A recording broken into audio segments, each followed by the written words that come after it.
Bupati Tulang Bawang Barat Umar Ahmad menyambut kunjungan Ketua DPR RI Puan Maharani di kawasan Kota Budaya Uluan Nugik yang merupakan salah satu destinasi wisata yang dimiliki oleh Kabupaten Tulang Bawang Barat.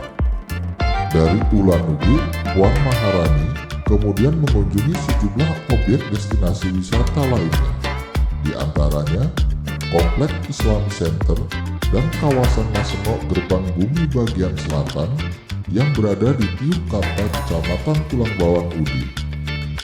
Dalam kesempatan tersebut, Puan Maharani sempat memuji upaya Umar Ahmad sebagai bupati untuk membangun Kabupaten Tulang Bawang Barat, terutama pada sektor pariwisata. Ia bahkan meminta bupati dan wali kota yang diusung oleh Partai Demokrasi Indonesia Perjuangan bisa mencontoh apa yang telah dilakukan oleh Bupati Tulang Bawang Barat dalam membangun daerah untuk kesejahteraan masyarakatnya.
Kepada yang terhormat Ibu Ketua DPR RI dan rombongan, selamat datang di kawasan di Kota Uluan Nugik di Tubaba.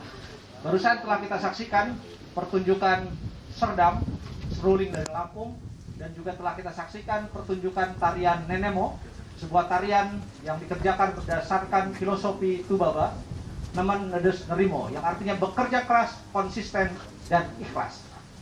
Karya-karya kesenian barusan merupakan bagian dari program pendidikan kesenian di Tubaba yang diniatkan untuk pengembangan sumber daya manusia. Telah dikerjakan secara konsisten selama 5 tahun dan akan terus dikerjakan. Begitu Ibu Puan. Selanjutnya kita akan berbalik, akan ke kanan, akan mendengarkan Pak Umar memberikan pengantar yang lebih komprehensif tentang Tubaba. Silakan Pak Umar. Bapak Kapolda beserta Ibu yang saya hormati dan kakak. Sekarang kita berada di kawasan yang kami beri nama Uluan Nugik. Uluan itu di awal, Nugik itu di depan, awal dari depan. Nugik adalah peradaban lampau yang hilang karena Krakatau. Karena Krakatau yang memisahkan Jawa dan Sumatera. Pada saat itu ada peradaban bernama Nugik. Nah, kami bisa menelusuri peradaban ini dari satu produk kebudayaan Nugik, yang sekarang masih bisa terlihat namanya las semong. Las itu hutan, semong itu angker. Jadi mitologinya masyarakat Luwih untuk menjaga kelestarian alam. Bagaimana masyarakat Luwih menjaga pepohonan, menjaga sumber-sumber air, dan relasi hubungan sesama manusia yang setara. Konsepsi itu bernama las semong. Nah, hari ini titik itu sudah kami bangun kembali, ada dengan menyusun batu berdasarkan rasi bintang Orion, rasi yang mudah dilihat dari mana-mana. Jadi ini adalah simbol dari keterbukaan Tubaba kepada siapapun untuk menyemai kebajikan di tanah ini. Nah, hari ini sudah banyak hadir orang berinvestasi di tempat ini, terutama investasi di bidang pendidikan. Dan pada saat ini juga kami ingin menginformasikan bahwa salah satu seorang yang mendesain kawasan ini seluas 1.800 hektar ini bernama Dani Wicaksono. Beliau juga hadir di tengah-tengah kita, dan beliau mungkin adalah salah satu keluarga dari Bengkulu juga, bukan namanya dari keluarga kadernya Mas Dani. Nanti kalau misalnya Ibu masih ada waktu mungkin barang 3-5 menit nanti Mas Dani akan menjelaskan sedikit tentang master plan kawasan. Terima kasih dari saya, dan kami bahagia dan berterima kasih karena Ibu tanpa kami sangka-sangka hadir, dan kami sangat terharu, dan kami menganggap bahwa Ibu bisa menemani kami dalam perjalanan pulang ke masa depan. Terima kasih. Wassalamualaikum warahmatullahi wabarakatuh. Ruang hidup ini mulai kelihatan masalah-masalahnya berikutnya. Desa-desa yang makin, lalu kota-kota besar yang kualitas kehidupannya sudah mulai sulit untuk meningkat, dan juga adanya perubahan cara hidup dalam generasi muda di Indonesia berikutnya. Lalu generasi yang sangat sadar tentang lingkungan yang lestari, kehidupan yang lebih baik. Jadi yang ingin Tubaba lakukan untuk masa depan dan dalam kontribusi terhadap Indonesia adalah untuk menjadi solusi dari penyediaan ruang hidup alternatif bagi generasi muda Indonesia di masa depan. Ini adalah master plan yang kami siapkan, Bu, sebuah master plan yang namanya Uluan Nuki dan merupakan terjemahan dari nilai-nilai Tubaba. Kawasan yang pertama itu direncanakan sebesar seluas 1.800 hektar berikutnya. Lalu lokasinya kira-kira di sini di sebelah selatan Tubaba. Kawasan Tubaba itu 2 kali Jakarta, Bu, luasnya. Prinsip yang kami implementasikan di master plan. Yang pertama adalah setara. Prinsip setara itu diterjemahkan dalam jaringan jalan. Jadi jaringan jalan ini didesain dengan komprehensif dan menghubungkan semua bangunan yang ada di kota ini. Jadi semua bisa diakses oleh siapa saja. Lalu lestari adalah prinsip yang kami terapkan. Dimulai dari jaringan jalan yang titik beratnya pada pejalan kaki dan sepeda. Jadi tidak menitik beratkan pada kendaraan bermotor. Berikutnya.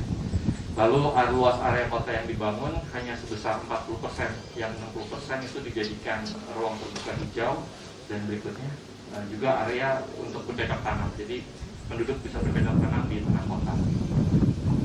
Lalu Pak Umar sudah berkomitmen untuk mengupayakan adanya pembangkit listrik tenaga surya untuk menghidupi kota ini dan juga menciptakan kapasitas yang direncanakan untuk pertama ini sekitar 10 juta watt. Lalu semua limbah juga diupayakan untuk diolah dengan baik dan di-manage dengan baik. Dan mulai hari ini sebenarnya sudah lama dimulai kerja itu, Bu. Jadi dengan para sahabat Tubaba kerja untuk mengolah sampah itu sudah dikerjakan dan akan terus dikerjakan. Lalu yang kami pelajari juga dari situasi 1 tahun ini adalah bagaimana bereaksi terhadap pandemi yang nanti masih mungkin akan terjadi. Jadi untuk itu di kota ini didesain distrik-distrik kecil yang jumlahnya sekitar 150 distrik, di mana dengan sistem distrik ini kita bisa mengontrol siapa saja orang yang kena dan keluar masuknya virus, dan containment virus itu jadi bisa dilakukan dengan lebih terencana dan terarah. Yang berikutnya adalah prinsip sederhana. Dalam prinsip sederhana ini Tubaba beruntung karena